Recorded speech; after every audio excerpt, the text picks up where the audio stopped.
आखिर वो कौन सा मास्टर स्ट्रोक था जिसकी वजह से तनिष्क इंडिया के गोल्ड मार्केट का किंग बन गया। तो आइए डिटेल में जानते हैं इस वीडियो में। मेरा नाम है रवि और आप देख रहे हैं द व्हाट फैक्टर चैनल। तो चलिए हम स्टार्ट करते हैं इसकी हिस्ट्री से। 1980 के दशक के अंत तक टाइटन ने तनिष्क को लॉन्च किया, जिसने अपने फॉरेन एक्सचेंज रिजर्व को बढ़ाने के प्रयास में यूरोपियन और यूएस मार्केट में एक्सपोर्ट पर काफी हद तक फोकस किया।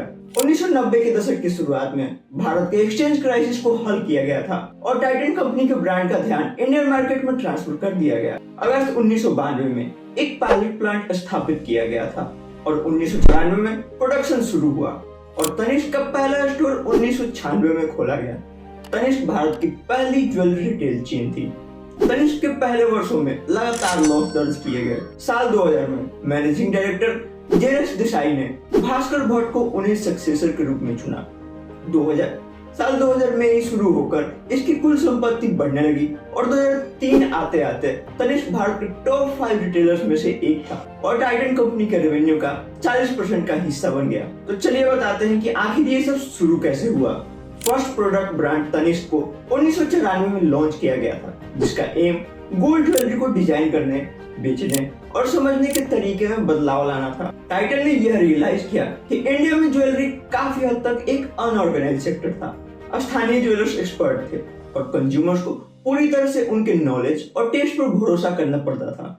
कंज्यूमर्स के लिए प्रोडक्ट और प्राइस कंपैरिजन करने का कोई आसान तरीका नहीं था, कोई क्वालिटी स्टैंडर्ड्स नहीं थे और तनिष्क का यही लक्ष्य था कि इन सब चीजों को बदलना है। वे गोल्ड ज्वेलरी के एक पूरी न्यू सीरीज लाए, जिसे हर दिन पहनने के लिए डिजाइन किया गया था। उन्होंने अपने सेल्स स्टाफ को नॉलेजेबल और हम्बल होने के लिए ट्रेन किया। उन्होंने शॉपिंग एक्सपीरियंस को मजेदार और कंफर्टेबल बना दिया। तनिष्क ने गोल्ड ज्वेलरी को सभी के लिए अफोर्डेबल बना दिया, लेकिन उनसे एक बड़ी गलती हो गई। तनिष्क ने सबसे पहले 18 कैरेट सोने की जड़ी घड़ियों की बिक्री शुरू की थी।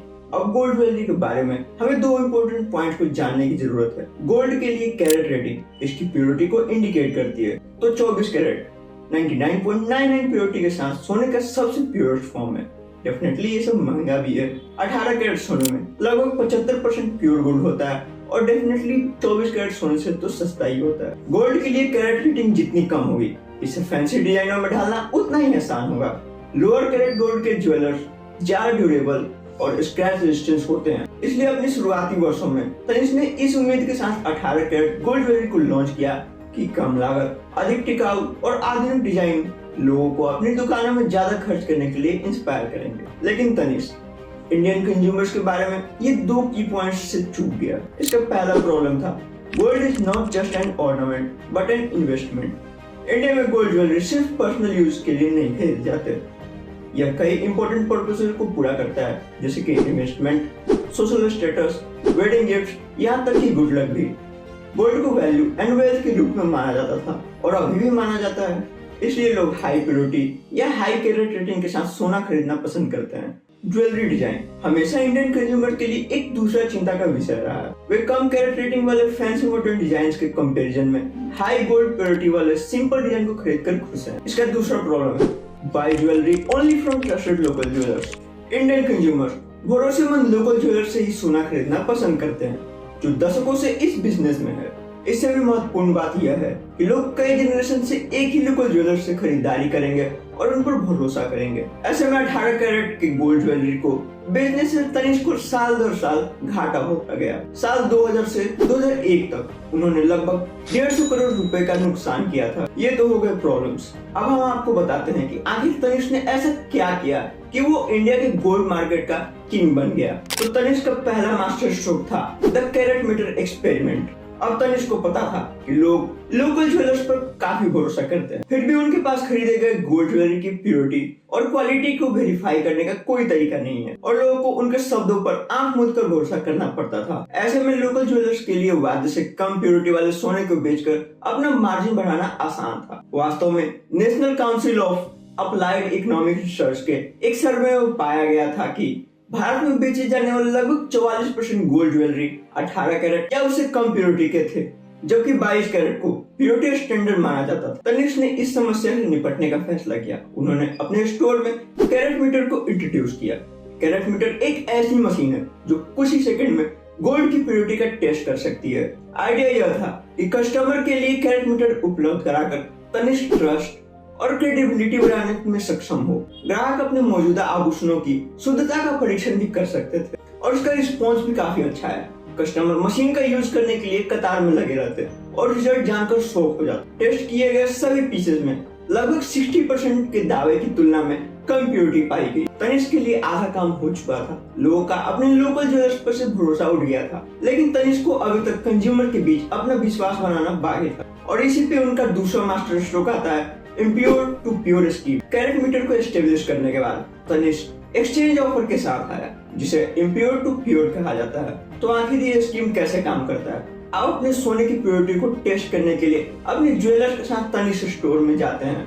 यदि प्योरिटी 19 कैरेट से 22 कैरेट के बीच है, यानी 22 कैरेट के स्टैंडर्ड से कम है, तो तनिष्क आपके ज्वेलर्स को फ्री में 22 कैरेट में अपग्रेड करेगा। आपको बस इतना करना है कि नए ज्वेलरी के मेकिंग चार्जेस को पे करना होगा और तनिष्क सोने के अपग्रेडेशन कॉस्ट को बियर करेगा। इम्प्योर टू प्योर स्कीम एक शानदार सफलता थी। इसने स्टोर में बहुत से लोगों को अट्रैक्ट किया। इनमें से कई पहले कभी तनिष्क आउटलेट पर नहीं गए थे। इससे भी इम्पोर्टेंट बात यह है कि इसने तनिष्क को एक ऐसे ब्रांड के रूप में स्थापित करने में मदद की जो न केवल ज्वेलरी बेचने के बारे में है, बल्कि यह भी इंश्योर करने के बारे में है कि इससे कस्टमर को बेस्ट क्वालिटी प्रोडक्ट मिले। लेकिन इस सब का खर्चा आखिर तनिष्क को कितना आया, इसके मैथ्स में जाने से पहले ज्वेलरी कन्वर्जन के प्रोसेस को जानते हैं। तो देखिए, तनिष्क ज्वेलरी का एक पुराना टुकड़ा लेता है, उसमें प्योर गोल्ड को अलग करता है, जिससे कि उन्हें 19 कैरेट ज्वेलरी से लगभग 79% प्योर गोल्ड मिले। इसके बाद वे 91.67% या 22 कैरेट प्योरिटी तक पहुंचने के लिए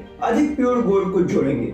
इसका साफ मतलब यही था कि 19 कैरेट की ज्वेलरी में अप्रोक्स 13% प्योर गोल्ड को जोड़ना होगा। तो आइए अनुमान लगाते हैं कि एक कस्टमर के लिए 10 ग्राम गोल्ड ज्वेलरी को अपग्रेड करने के लिए तनिष्क को कितना खर्चा आया होगा। 10 ग्राम गोल्ड की कीमत, 10 ग्राम सोने की कीमत प्लस मेकिंग चार्ज, क्योंकि मेकिंग चार्ज कस्टमर द्वारा पे किया जाता था, इसलिए तनिष्क को मुख्य रूप से गोल्ड अपग्रेडेशन के कॉस्ट डिफरेंस के लिए पे करना पड़ता है। तो इस हिसाब से cost for Tanishq is equal to cost of 10 gram gold at 22 carat purity.